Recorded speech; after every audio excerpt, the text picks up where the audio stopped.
Welcome to Let's Talk Kids. I'm Mary Coogan, President and CEO of Advocates for Children of New Jersey and the host of Let's Talk Kids, a video podcast of conversations with community organizations, policymakers, and experts on issues impacting children and youth.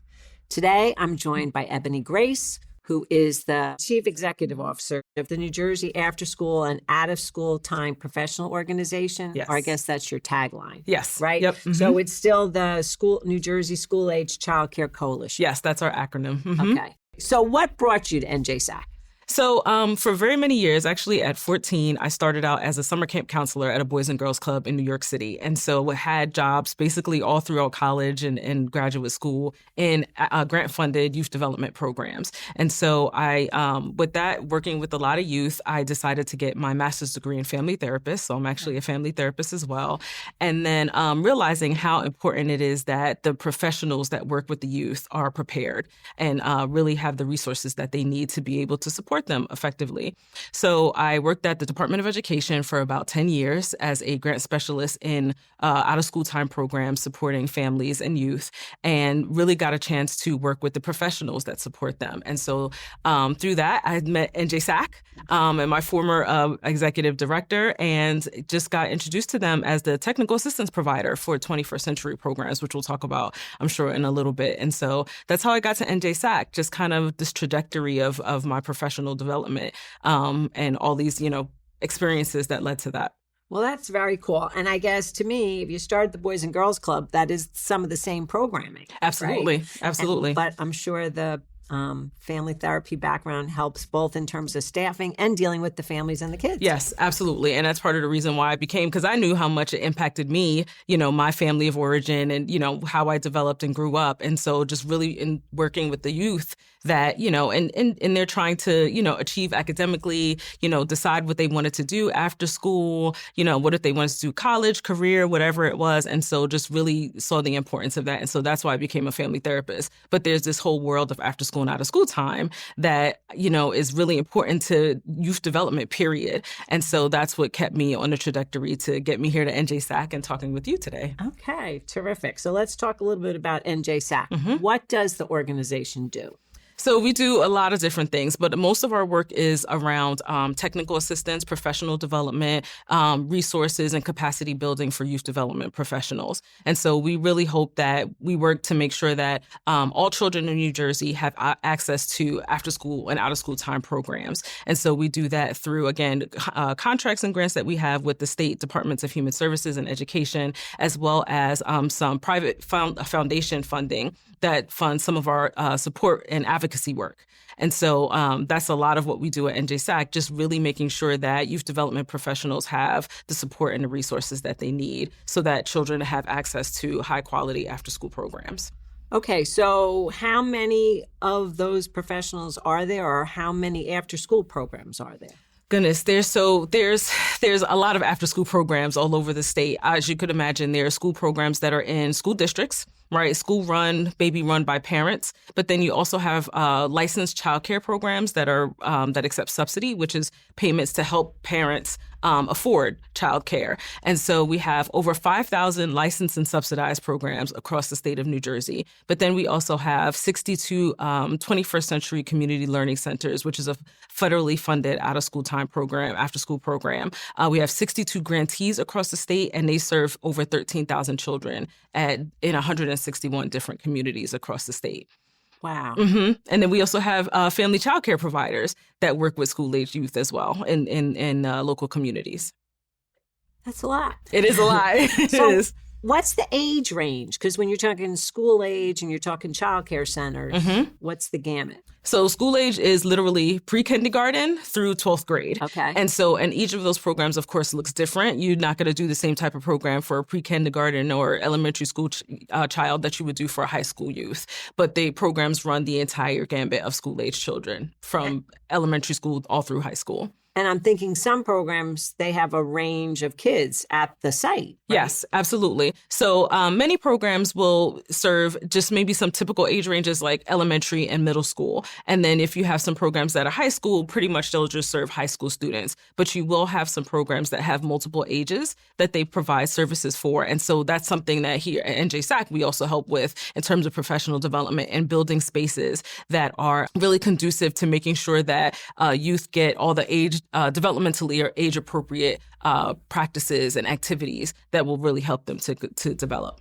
So when you say professional development, talk a little bit about, are there regular trainings or seminars that I'm assuming they're members, right? You become a member of NJSACC? But not necessarily, not formally. It's really, because we're state funded, it's a free organization. You sign up on what we call our NJSACC Flash. You get our newsletters, but we have annual conferences that we do. We have a 2-day annual conference that we do every year in April in Princeton. We have webinars that we do. We have workshops that we do. A lot of the topics that we get for workshops are things like supporting positive behavior, team building for staff. At our annual conference, we had over 40 workshops. We had closing sessions, we had opening sessions, we have networking opportunities. We have a professional development calendar that we do in the entire year. So it's just really a gambit. And then we also do on-demand professional development and on-site training and fee for service. So if we have agencies that want to get some intensive trainings, like particularly we had a 2-week training over, I think the course of like 5 days of an agency that wanted all their staff trained before their summer program. And so 2 of the NJSACC staff spent 5 days with this organization with very specific targeted training that they wanted to do for team building and activity building once for their summer program. So what kinds of things would you do over that 2-week period, just as an example? So team building, they'll do activity preparation.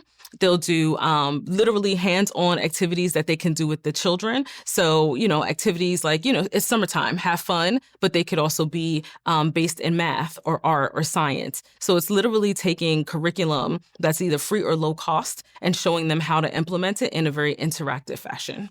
So the idea being that after-school programs or out-of-school, which I'm assuming is summer camps, are supposed to be learning opportunities, right? If you're talking about curriculum. Yes, they could be both. They're learning opportunities at a minimum. They should be getting some sort of academic enrichment and remediation if needed, but also like hands-on inquiry-based activities. So we have a curriculum we call CASP. It's 21st Century Afterschool Partnership. And so we partnered with the Liberty Science Center to create a 2-chapter science water-based curriculum on New Jersey waterways. And so what we do, that's one of the trainings that we do where we show them how to actually do the activities within the program. Things like how many drops of water can fit on a penny. Things of that nature, really low cost. So we will actually walk them through, the activities and the curriculum and how to do those different things. So that's based in science. So of course they learn science curriculum. For very many years, we had relationship with NBA Math Hoops, and they have actually math-based basketball board game. And now actually, I think they actually do a video game now too, where kids are learning math concepts through playing math games with, the NBA theme. So there's a lot of different activities that they can do that help to, really bolster their academic learning, support what they're doing during a school day, but also to be able to have fun as well. So how does a after-school program know what they need in terms of whether it's math-based or science-based or a particular curriculum? Are there standards that everybody says, well, sign me up for this program? Well, it depends on the funding that they receive for the program. So if it's a 21st Century Community Learning Centers funded program, they are a very, very rigorous program that's required to have a theme. So they have 4 themes that they have to follow, whether that be STEM or STEAM, college and career awareness, visual and performing arts, or college and career exploration. And so they have to build their program around that particular theme, but they are required to have academic remediation and enrichment. And so a lot of these programs have relationships relationships with the school district and with the teachers that are working with the youth throughout the school day, so they can find out from the teachers what the youth really need assistance in. Many of the programs employ teachers that work during the school day, and they work, an extra job after school. And so they help them with their math, preparation. They help them with, test preparation, whatever it is that they feel like they need some additional help in. But the point of the after school program is to have them to do something that's enriching and fun and doesn't necessarily look like the school day. And so so if it's a 21st century program, they do those things. If it's a licensed childcare center, they really want to make sure that they have enrichment that is helping the youth, because they spend a lot of their time there as well. So they may find curriculum that's age appropriate. So they could get that curriculum from us. They can get it from a lot of different places like Scholastic, those kinds of providers and vendors. But they can also come to us and say, we really want to do a STEM-based program. We really like robotics. How can we implement that? So we help them find ways to implement that, or help them through learning how to teach that kind of curriculum. We have one program, Boys and Girls Club at Mercer County. They won a wonderful program, and they have a makerspace. So they actually bought those 3D printers, and they have an entire science-based curriculum about making anything that the kids want to make. And then they're learning science principles at the same time. So it's really about the program and what they want to provide. But most after school and out of school time, which is summer learning, before care, after care, even sometimes programs will provide services over the holidays. They'll do things to make sure that the kids are having fun, but they're learning at the same time. So what age group is that Mercer program? They are, I want to say, elementary and middle school. Wow. Mm-hmm. That's really cool. Yeah. I mean, they can make anything? Anything. It's really fascinating actually to see these 3D printers, and they literally have this box, and the material comes in different things. I know one of them off the top of my head is like corn based somehow, and they literally they program, and the kids do this all themselves. They program the computer to say, I want to build a whistle, or, whatever it may be. And they program it into the computer, and the computer will build these things out of what looks like plastic, but they're like renewable materials and then make different things. And so they have like robotics programs. I've been to programs where the kids are using tablets to operate little like robots that are rolling around the floor, and they're telling them to go in different directions, and, that kind of thing. So it's really interesting what the stuff that they can do in these programs. Mm-hmm. Sounds like after school might be a lot more fun than school. Well, I don't want to say the school isn't fun, but after school has flexibility in order to be able to not necessarily follow what has to happen during the school day, because we know the school has certain curriculum and things that they have to prepare for, right? Which is fabulous. But after school is really that time to say, let's take something that, you may not have fun, like fractions, and figure out how to, learn fractions with drumming and music. A lot of times the kids will always think about this video. It was something that Department of Education did where the kids learned how to learn fractions drumming. And they started like a whole visual and performing arts. They do stage and theater, all using fractions and, literacy concepts and things of that nature. So it's definitely, after school is definitely fun. I'm a product of after school and summer programming. So it is definitely fun. You get time to do things that you may not normally get to do throughout the school day. Well, I mean, it sounds wonderful. And it's also great from what you said before is that a lot of times you might have teachers who are in the school who are now at the after school program. So there is some continuity where the program is touching base with the local school. Absolutely.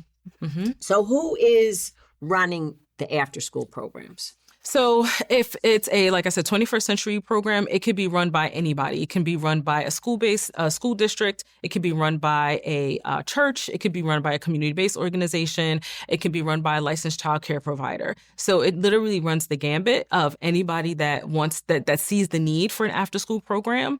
And then follows, let's say, licensing regulations within the state and or 21st century community learning centers requirements. So literally colleges and universities run after-school programs.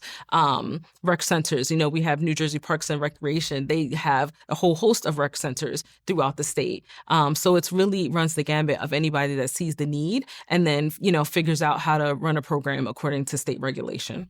So these 21st century programs, is that because there's funding that comes with that? So yes, so 21st Century is federally funded out of the U.S. Department of Education. And so it is a competitive grant program, and they run a different competitive every year. And so there's a certain amount of money that they can apply for based on the number of youth that they propose to serve.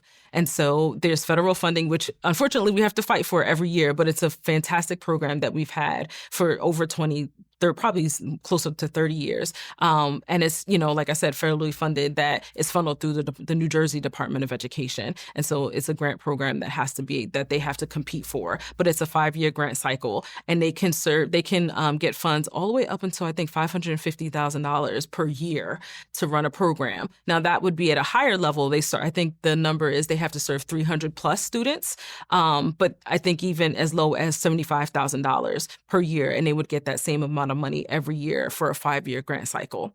That's wonderful. It is. It's a great program. So how would one find out more information if they were interested in doing that? Would they contact NJSACC? They could contact us because we do have the technical assistance grant as their provider working with the Department of Education. But the Department of Education runs a competitive grant application called a Notice of Grant Opportunity. And so they would reach out to the Department of Education to see when the grant is available, for the competitive grant is available. And then we can help them navigate that process in terms of how to apply for the grant. I'm assuming programs are held in all different locations, yes, right? Absolutely. And do they run all different times? So start with after-school programs. Or they typically end at 6, or do they go later? Typically, they end about 6 or 7, depending on the school. If the school ends, at 2:30, then they may only go from like 3 to 6, that kind of thing, in terms of that transition. So typically, it's in between 3 and 4 to 6 or 7. That's the typical after-school program. For some after school, and sometimes you hear me say out of school time, that also includes before care. So sometimes parents need to drop their children off before on their way to work. So they may have an hour or 45-minute before care program that may be part of out of school time, where they may do shorter activities. Of course, they may do some homework. Sometimes they give them breakfast. And they do that time before care. Some programs also have weekend programs that may not be on a regular basis, but it depends on what their funding is. And then some programs have summer programs, summer learning programs. And so like 21st Century is required to have a 6-week summer program. And so they provide services for at least 4 to 5 hours for 6 weeks of the summer.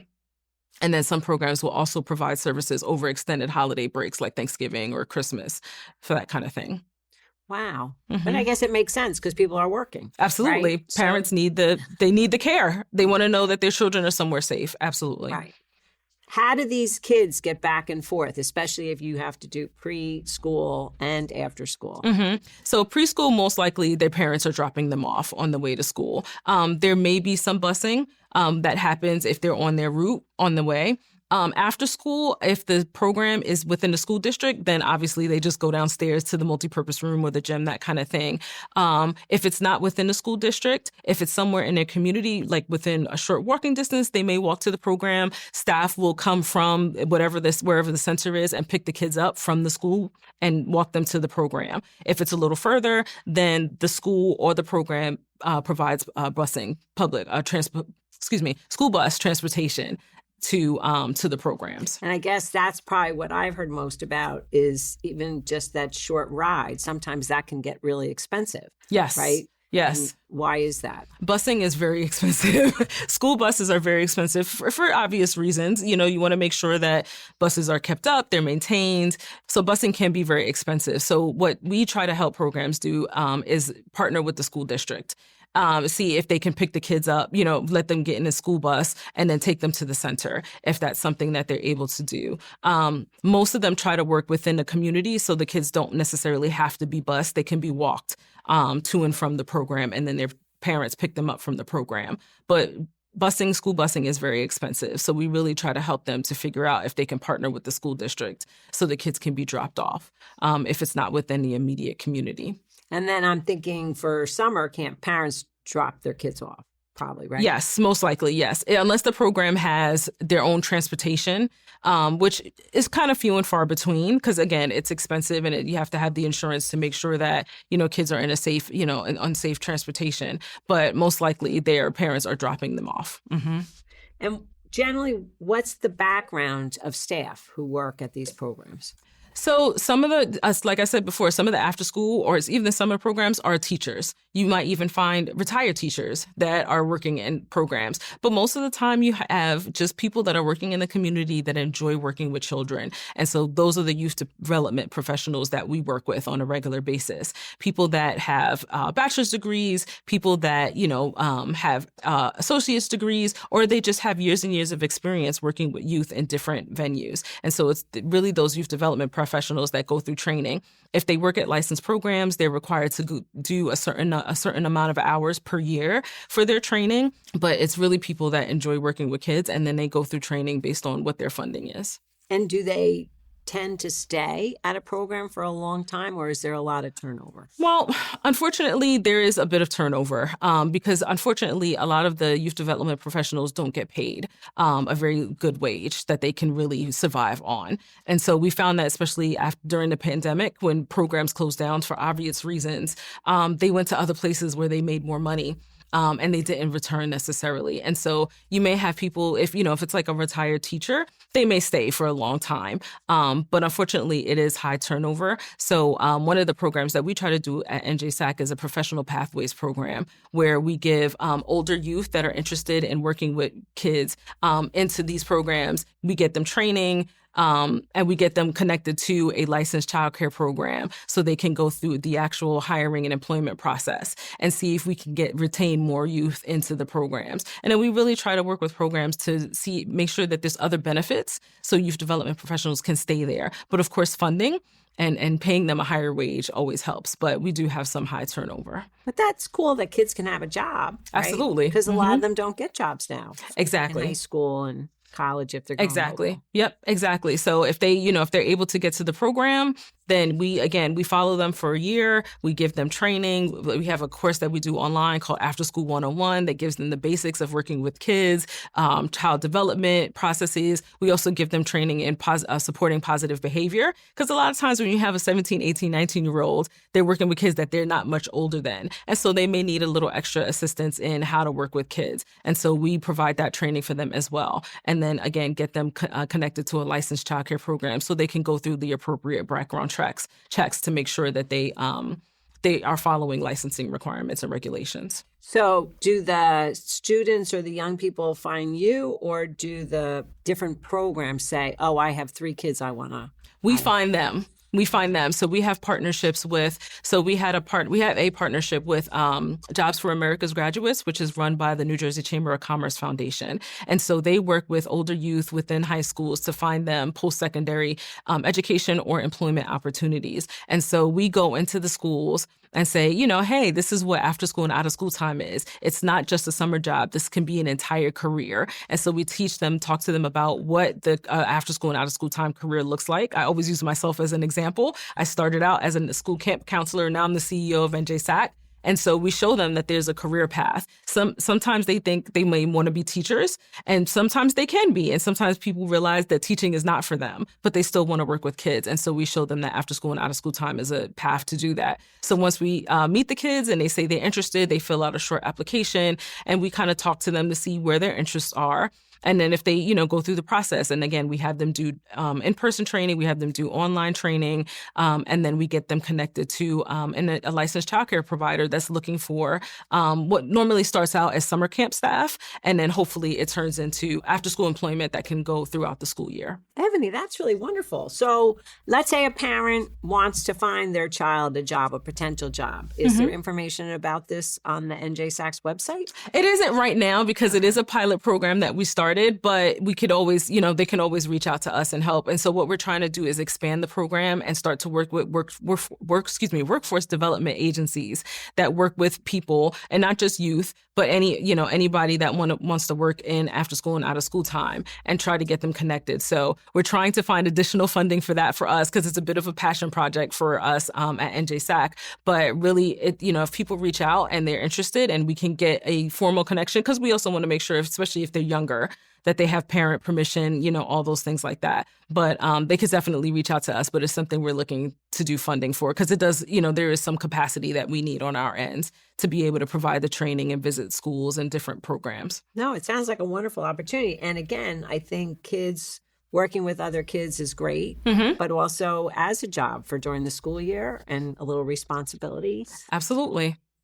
So let's talk a little bit about the kids who come to after school programs. So we talk about not necessarily childcare. Let's start with the older kids, right? Have the kids changed over the years or since you got there? Well, when did you come to NJSACC? Oh my gosh, I've been at NJSACC, goodness gracious, since 2014. Okay. Yeah, so I've been at NJSACC for quite some time. I haven't worked with kids in quite some time, as you could imagine, but from what I've heard and talking to the providers and talking to my colleagues that work with the programs more directly, kids have changed a little bit. And I think there's just so many more things that youth are dealing with that we didn't have to deal with when we were growing up. So for instance, social media. There's so much more access to the world that kids have now. And so we really want to work with providers to make sure that they're given the resources and capacity to be able to help youth navigate some of those things. So unfortunately, like bullying is something that's been prevalent, and it happens so much more now with social media. And so one of the things that we do is we have a relationship with the CEFI at Montclair State University, trying to get social emotional learning, professional development and training to providers so they know how to implement social emotional skills with the youth. We also help them to figure out what social regulation looks like in terms of curriculum and development. So we do find that the kids are struggling a little bit more now, especially since the pandemic, that they're dealing with a lot more challenges, with isolation, with some anxiety, sometimes with depression.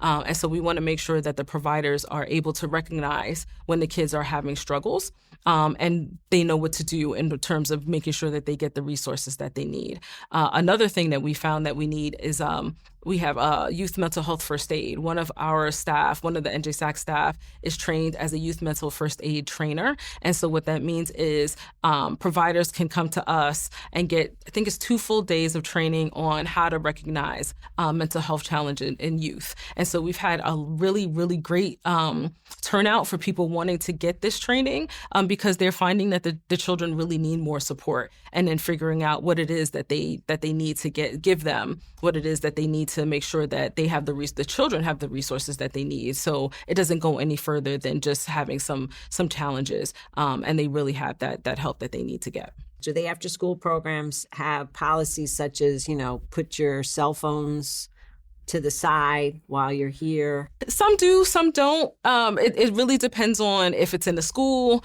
It depends on what kind of activities they have. I think they do definitely try to encourage them during time, especially like homework time, academic enrichment, to put their phones aside. It's hard though, right? Mm-hmm. Because the kids are very reliant. We're all very reliant on our smart devices, right? And so sometimes using their smartphone is an aid to help with homework. But one of the things that we do is really try to make sure that the programs give the kids such engaging activities that they won't want to pick up their phones. They won't want to look at their phones. So I talked about that STEM program at Boys and Girls Club in Mercer County. They have makerspace. They don't have time to pick up their phones. If they have arts programs that they're doing, if they have cooking programs that they're doing. So they really don't have time to pick up their phones if they're really engaged in an activity that's either project-based or hands-on. So they can have those things that are keeping them off of their phones at least as much as possible. Do the programs have the resources to provide all of this skill building, or is that somewhat limited? It can be limited, especially if you take, for example, a program that wants to do STEM-based programming. If they want to do robotics, we can't necessarily teach them how to do robotics. So a lot of times they have to go out and purchase the equipment. That can be limiting. Unless they have funding for it, they have to find the funding. Most programs don't try to give the cost to parents, because if they're already paying the fees, that's all they want them to have to worry about. So they do have to try to find funding to do some of these programs. That's why at NJSACC we try to, when we suggest resources, curriculum, we try to suggest things that are free or low cost and that are sustainable. that they can train all of their staff in this and it stays with them so they can continue to build. And if there is a cost, it's just a one-time cost. And then they can continue to train their staff to do so. But resources are really difficult to find because, after school programs, they're not really necessarily resourced well. And you don't want parents to have to pay more fees in order for them to have to, be a part of these enrichment programs. No, I'm sure many parents are already struggling to just pay the fees. So what about childcare? Because we know childcare is outrageously expensive for most people. So what kinds of resources do they have for some of this extra programming? So the Department of Human Services has what they call the New Jersey Childcare Information System. And so it's their professional workforce registry. So literally any youth development or childcare provider in the state has access to this registry that has free training in it or really low cost training. So there's things that they could get on to learn about different things that they want to.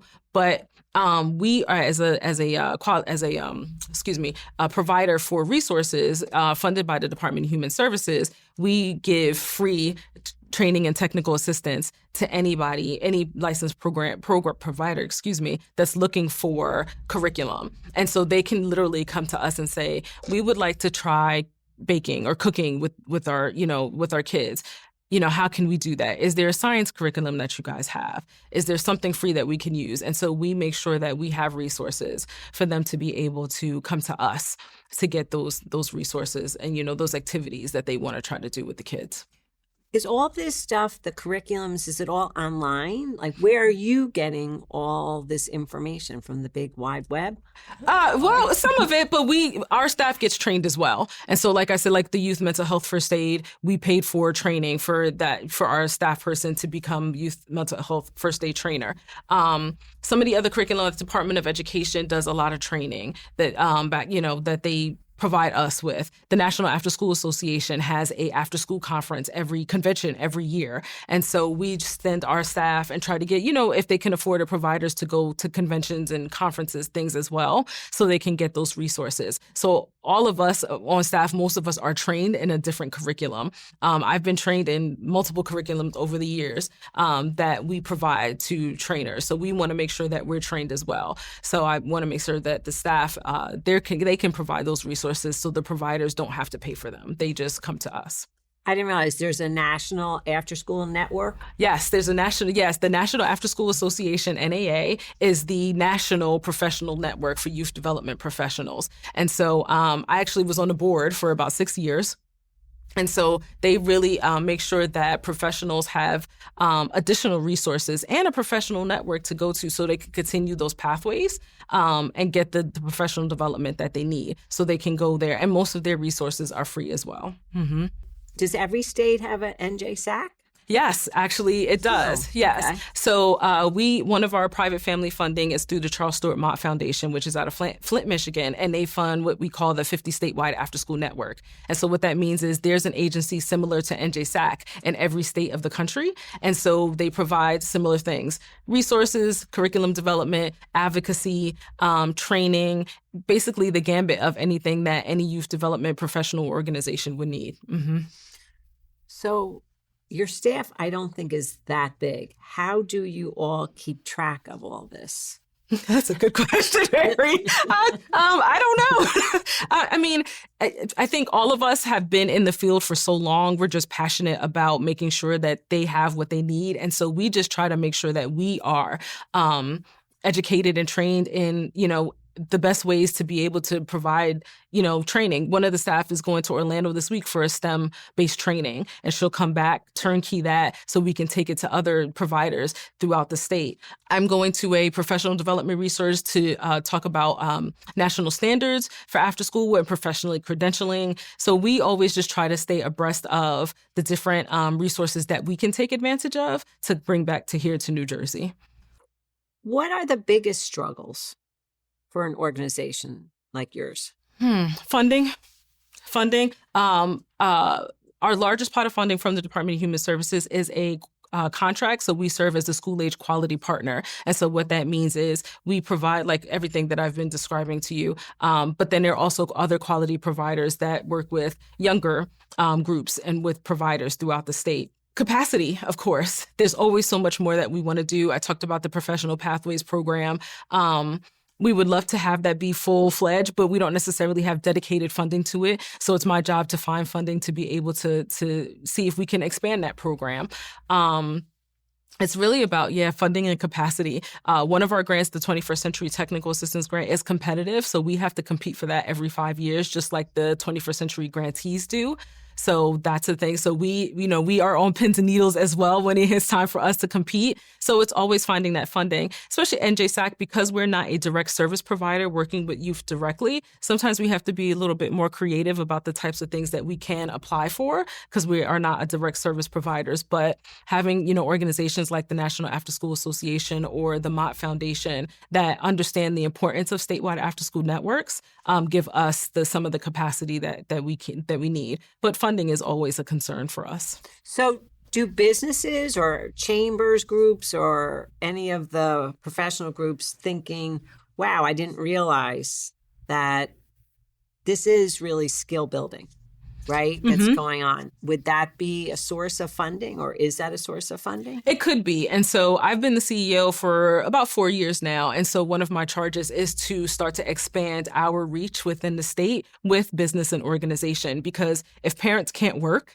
then the economy doesn't work as well as we would want it to. And most parents that have children need childcare in some form or fashion. I've joined a number of the Chamber of Commerce foundations across the state to really start to open up NJSACC to business so they know more about us. They know more about after school and out of school time and how it really impacts their employees and the services and the resources that they need. So that's definitely something. The other thing is also philanthropy in the state. We also have funding from the Schumann Fund for New Jersey.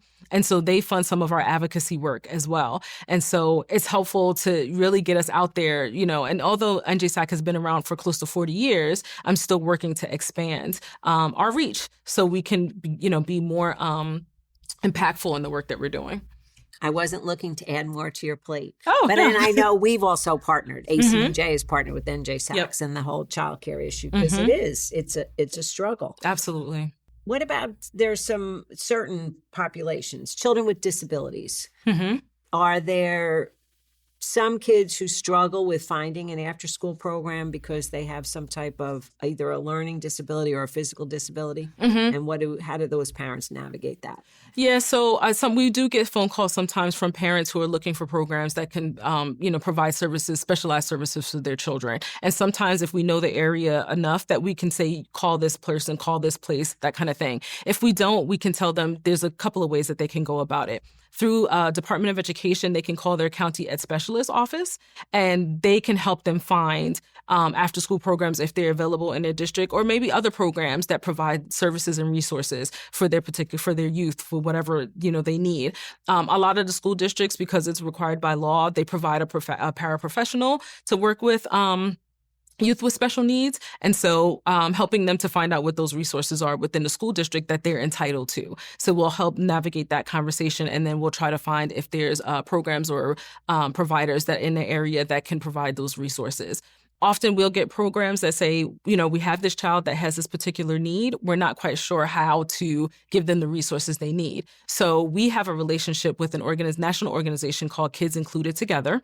And so they are a national experts on inclusion activities. And so we've had a partnership we're going on 8 years with them. And so every year they provide they attend our conference and provide 5 workshops for the 2 days. Then they also do what we call our Behavior and Inclusion Institute. That is for any provider that wants to attend, but it's also for state level staff. And so the other resource that parents have are childcare resource and referral agencies, which are funded by the Department of Human Services. And so there's what we call CCR&R in every county of the state. And parents can and should go to their local CCR&R to try to find an agency that could provide services for the youth, or any other resource that they may need to provide their child that resource. And so with our training partner, Kids Included Together, we also provide training to CCR&R staff as well as to Technical Assistance Center staff, so they know where they can go when parents need inclusion services. To me, it sounds as if there's so many resources out there. But where does a parent, or how do they figure out where to start? Most of the time they start at their school, and they should, because the school really is kind of that community hub for information, because all kids, they're entitled to go to public school. And so parents really should start there. And then the schools can help them find additional resources. A lot of times they may call the Statewide Parent Advocacy Network, SPAN, who we've partnered with or referred parents to as well, to get those resources that they can find out. So that's why I said it's really important that they find what those local community resources are that they can talk to. A lot of times they'll go to their church, and their church may offer a after school or out of school time program, but the church may not know necessarily how to provide those particular resources for those youth, so they can come to us if they have a program. But really, parents should start with their community and school resources to figure out how to get those resources that are available to them. Do you think that programs have been more safety conscious in more recent years? And is it justified, and what's being done about it if they are more conscious about safety issues? Yeah. So when you say safety, I think about physical safety, and then I also think about their mental safety and emotional safety. So we talked a little bit about the youth mental health needs, things of that nature. We also talk about physical safety because unfortunately there are a lot of things that are happening in the world right now that are challenges to our children, right? That they can be at risk of. So like human trafficking, unfortunately, is something that some of our programs are dealing with, especially in our more rural areas. They're dealing with some human trafficking issues. And so we've had programs reach out to us and say, the kids are afraid to walk home by themselves, so they may not come to program because they don't want to walk after hours. If they're within their neighborhood, so they would walk home. So one of the things that we did, we have what we call after school conversations. It's a monthly networking call where we bring on an expert about a particular topic. And then we allow for, sharing amongst the providers themselves. And so a couple of months ago, we had the human trafficking unit from the state police department, New Jersey State Police, come and do a talk for youth, for providers on things to look for, resources that they can find, to help support the youth or families. So even though that was a very sad topic to have to bring up, it's important, and it's important to make sure that everybody's informed about the different things that kids are dealing with. The other thing is the immigration issues that are happening. We found that with the, everything that's happened with ICE and immigration enforcement, a lot of parents don't want to bring their children to program because they're afraid for obvious reasons. And so we've had, just a couple months ago, we had some people provide some immigration enforcement information and rights, I should say, rather, for providers that they can share with their parents and their families. And, just things that they can think about. And think about also in terms of providers protecting themselves, because they have to make sure that they follow regulations, but they also want to make sure that they're keeping the kids safe as well. And so just talking about those different issues. So I know, especially with the soccer, the World Cup coming, I think that heightened everybody's concerns about human trafficking. I know we also did a webinar. It was interesting to me. So many things I had no idea, right? And so the numbers are staggering in terms of kids impacted by that. But to me, it's interesting that there is a heightened awareness when you have major events coming into the community or into the state. And yet, from what they said, that could be an issue at any time. It is. Yeah, it is. Yeah, I think it's great that FIFA is here and, we have this wonderful experience. It's sort of a double-edged sword to say it's, kind of highlighted something that we know has already been happening, right? So at least now we know that additional resources and education is happening, but these are the kinds of things that we should be talking about more often. Right. So in terms of kids walking home alone, et cetera, are there general rules that, an after-school program may have that says at a certain age you have to pick your kids up, other ages they can walk home alone? Are there standards? There's minimum, of course, the licensing standards in terms of like who can pick the child up. They have to be pre-approved after a certain amount of time. If children aren't picked up, they have to be called, parents have to be called, that sort of thing. We've had helping programs, if they're not within a district, if it's a local community and they can still walk technically, we've helped them come up with walking routes. So no kid is walking by themselves, or parents are working together to walk children home, to make sure someone meets them at the bus. Because even if they're on the bus, that doesn't mean that their bus stop is right in front of their house. So making sure that when they get picked up at night, especially in the time of year when it gets dark earlier, they want to make sure that someone's at the bus stop to pick them up, someone's walking with them. So really helping them come up with creative ways to make sure the kids are safe and they don't walk. And they don't walk by themselves if they don't have to. So there's standards, so to speak, in terms of, who can pick up, certain children can't be released at, under a certain age. But even if they're 14, 15 years old, you may not want them to walk by themselves in the neighborhood. So making sure that they think about whatever considerations they can have to make sure that the kids are walking together, or there's a parent that can walk all the kids, or, what have you. What does all this cost? Is there a typical price range of after-school programs or summer programs? It depends. That's really hard depends. to answer. Yeah, it really depends on the program. Like I said, 21st century programs, they're a great program, but unless they have that funding, they really can't sustain that type of program.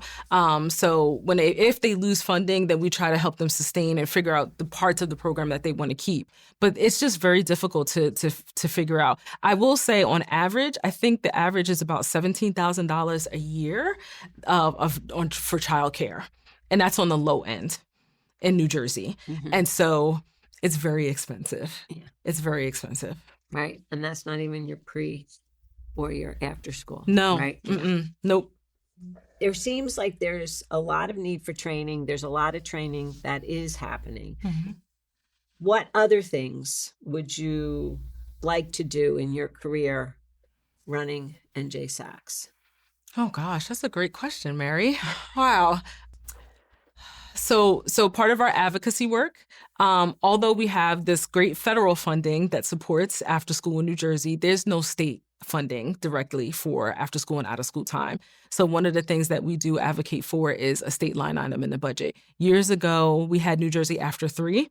That was a state line item budget that was zeroed out years ago. And so we've never had another one. And so that's something, because if we ever lose, God forbid, our funding, our federal funding, it would be a huge hit to the families in New Jersey, because how else would they be providing school-age childcare and after school, out of school time, what have you. So that's something definitely we are working towards. The other thing we're working towards in terms, and this is part of the advocacy work as well, is streamlining resources. So you and I met because we were on different commissions that, we were a part of that, bring resources together. But there are so many resources, but sometimes they're not necessarily, we don't maximize how we use them. So there are places in the state that have very few after school and out of school time resources. So we want to make sure that we collaborate as much as we can. So, I kind of think of NJSACC as a conduit for bringing all the players together to make sure that we're talking amongst each other in terms of making decisions, in terms of making sure that everybody has what they need and what they can get based on what we have, and then working together to advocate for additional funding and for state funding for after school and out of school time. Of course, there's the workforce, seeing, if we can get our workforce paid better so we can retain our workforce. And they don't leave because they don't love the field. They stay because they love the field, but they also need to be able to take care of themselves and their families. So if we can advocate for funding for better pay, for professionals would be, great to happen as well. So there's kind of just this whole host of things that I would, still want to work on. Making sure that there's a capacity all over the state. For every 4 children, there's 1 child that does not have access to programming. And so there's over 150,000 youth in the state that have after school, but over 700,000 that don't and would participate if they had access. And so it's really about building that capacity of the state to be able to bring on more youth and advocating for that funding. So that's always something that we're working towards. All right, you said 150,000. There's 150,000 children who get some type of programming? Yes, so services. All right, so it could be before school, after school, or summer. That I'm specifically referring to for after school. So I'm quoting the After School Alliance, which is the lobbying agency for after school and out of school time out of Washington, D.C. And every year they do an America After 3 report, which they talk about after school through the entire country, but then they also do state-specific reports. And so that's based on their state-specific report for last year for New Jersey. Over 150,000 youth are in some sort of after-school program. Would that include your summer programs, or no, that would not include summer programs. Yeah, that's specifically after school, like during the typical school year. Okay. Interesting. That's a lot of kids. It is. And you would think 150,000, that's nice, but it's not the amount of kids, and I don't know the number of youth that are in New Jersey, but there's so many more that would take advantage of after school and out of school time services if it was available to them. There's probably close to 2 million under the age of 19. Okay. So that's 0 to 18 statewide. Okay. So yeah, there's a lot of kids. Absolutely. Now, I mean, to be fair, some kids are participating in some type of school sport. Absolutely. Theater, Absolutely. dance or something, right? So they're in a program. It's just not labeled as an after-school program. Exactly. But we do know there's a lot of children who, I guess they used to call them a latchkey kid, Yep. right? Somebody who lets themselves in. Who would benefit from some of the program you're describing, which I wished I had gone to when I was younger. Absolutely. Absolutely. A lot of the experiences I had as a kid, I grew up in New York City. So my mom had my sister and I in every after school and out of school time program she could find because she didn't want us at home by ourselves. But a lot of kids don't have that, access here in New Jersey because, again, it depends on where they live. It depends on whether or not their parents can afford it. They may be responsible for taking care of a younger sibling if they're a little older. And so there's a lot of different reasons and things that impact whether or not, youth are able to participate in after-school programs. Do programs take on volunteers?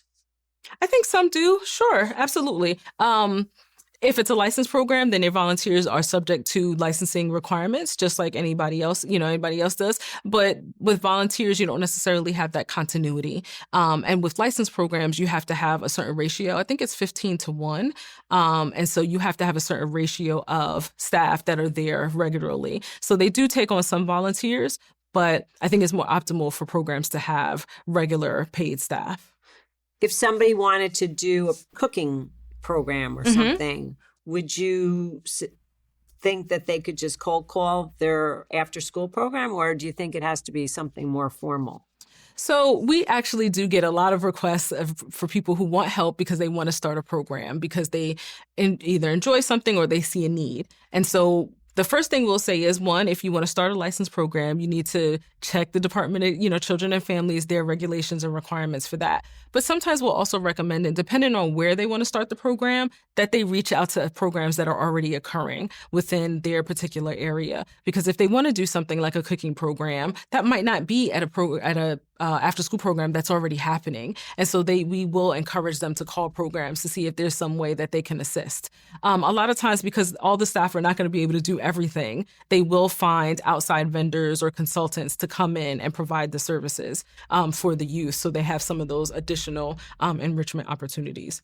Yeah, I'm thinking of somebody who maybe crochets or knits and Absolutely. says, I would love to teach some kids. I'm not thinking of them as wanting to start their own program, but they want to maybe share their skill, right? Or they might want to tutor or just read to kids. Are programs, because of licensing requirements, allowed to bring people in like that? Is that a difficult thing to make happen? It might be difficult in that they still have to pay for things like background checks and things like that. So I couldn't say specifically if, I guess it really depends on the program. Like if you think of like a church, they may have lots of volunteers. But if you have more of a formal program, like a licensed childcare program, they may not have as many volunteers, only because there's a particular process that they have to follow to make sure that the adults that are around the children it's okay for them to be there and allowed by law.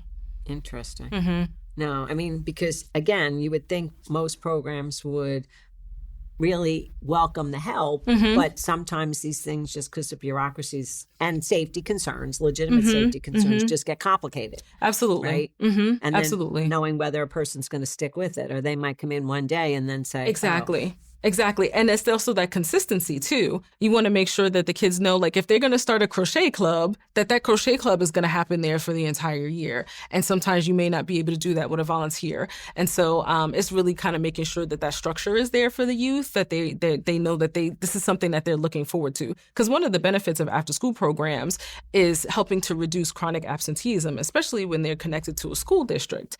If they are excited about going to the after-school program, they're more likely to attend school during the day. And so if they're looking for those activities, you want to make sure that those activities are a regular, consistent thing that are happening for the youth. Well, that's wonderful because, as you know, we do have a chronic absenteeism problem in We New do. Jersey. Serious one. So more kids, I guess, should be in after-school programs. Absolutely. Right? Absolutely. Yep. What else do you want people to know about after-school programs or out-of-school programs or NJSACC? I think that we're here for one. We always want to expand our services and who we help. Know that after-school and out-of-school programs are not just places for kids to just hang out.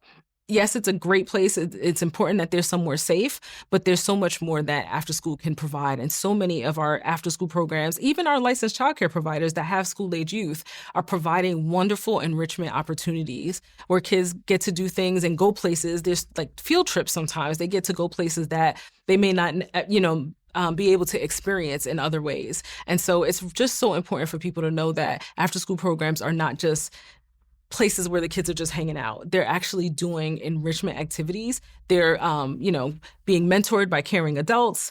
They're building their social emotional skills. Sometimes they're getting a hot meal sometimes at programs that they may not get at home. They're getting a supportive, caring adult. So after school programs do so much more than just provide a safe space after school. And they do provide, though, that safe space for parents so they don't have to worry about their kids. Absolutely. And they can go to work. Right. Yes, which supports the economy, which I don't think sometimes is the connection that's made, that if parents don't have a safe place for their children to be, they can't work.